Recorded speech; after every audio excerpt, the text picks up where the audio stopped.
Ciao lume, astăzi o să fac un story time sau o să spun mai exact cum a fost în vacanță, fiindcă în zilele astea m-am ocupat mai mult de școală și da, știu, am fost ca un mort pe YouTube, dar asta nu contează, știu că e o tâmpenie, fiindcă acum suntem în ianuarie și am fost la mare în aprilie, să nu mai știu unde, dar totuși.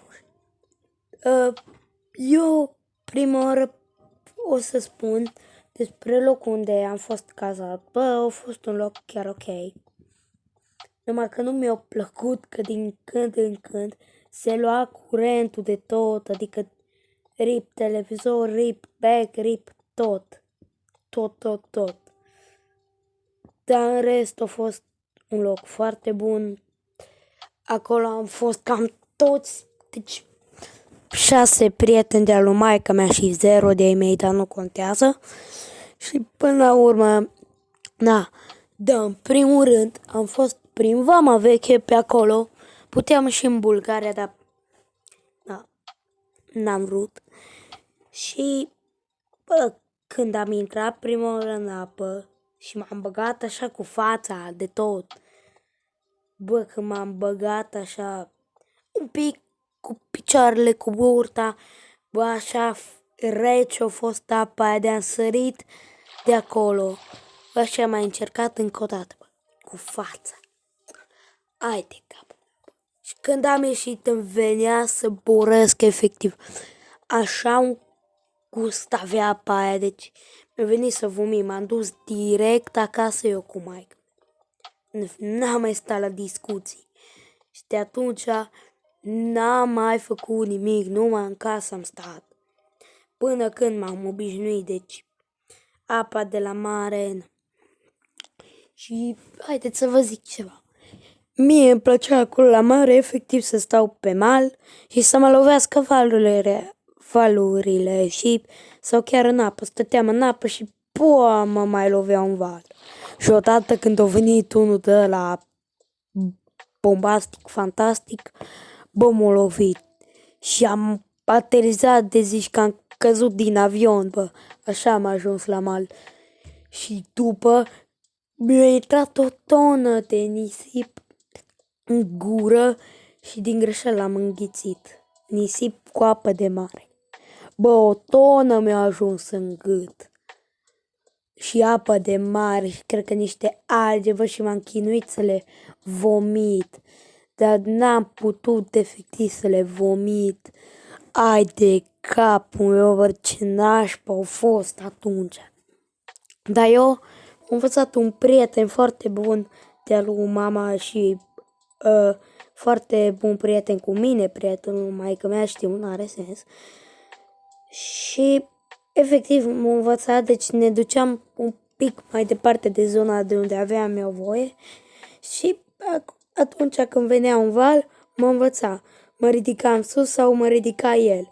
Și m-am obișnuit și am reușit prima oară fără el să evit un val. Săream în sus, făceam banii, hopuri. Și, sincer să fiu, odată, efectiv nu erau valuri, adică toată lumea nota. Nu erau valuri. Puteai să noți, puteai să te joci volei. Dar nu era niciun val, apa strălucea, nici o algă, nimic. Perfect. Și până la urmă, cred că nu mai fost valori de atunci. Dar tot a fost bine.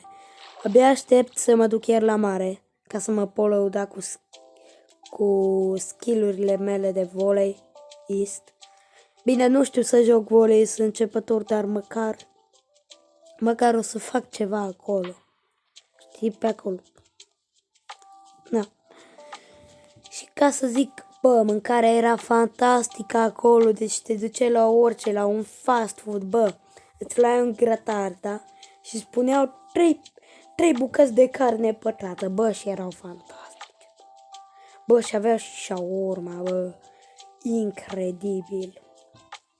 Aveau mămăligă, aveau fantastic au fost acolo. Și în câte pot să vă mai spun, ceva ce nu mi-a plăcut e că eu cu maica mea am stat numai într-un loc, știi? Adică noi nu ne-am gândit să explorăm mai mult din mare. De pe acolo să explorăm Vama Veche. Bă, și așa, în ultima zi ne-am gândit, bă, hai să mergem pe acolo. Și m-am plimbat eu cu maica mea, bă, fantastic, deci era apă, era pod. Erau poduri din alea, mini-poduri, erau scări, mamă. Fantastic, scoici, de toate. Bă, și sincer, acum că mă gândesc, puteam să mai mergem pe acolo. Am găsit și un stand cu înghețată și mi-a plăcut foarte mult. Abia aștept să mă mai duc la mare, dar cred că era o să mă duc cu trenul, dar o să-mi fie greu, fiindcă patul din tren e oribil, ăla din tren oribil, deci te doare spatele de la el. Nu știu, sper să prindem un vagon mai luxos, nu știu. Dar în fine, cam așa a fost la mare, atât nu pot să mai vă spun. Și în rest pot să zic că m-am registrat. Cred că o să devin content machine când ajung acasă, fiindcă s-a bunica mea. Sau nu știu, o să văd ce fac eu pe acolo. Nu știu, nu prea am idei de clipuri, dar o să încerc să mă gândesc.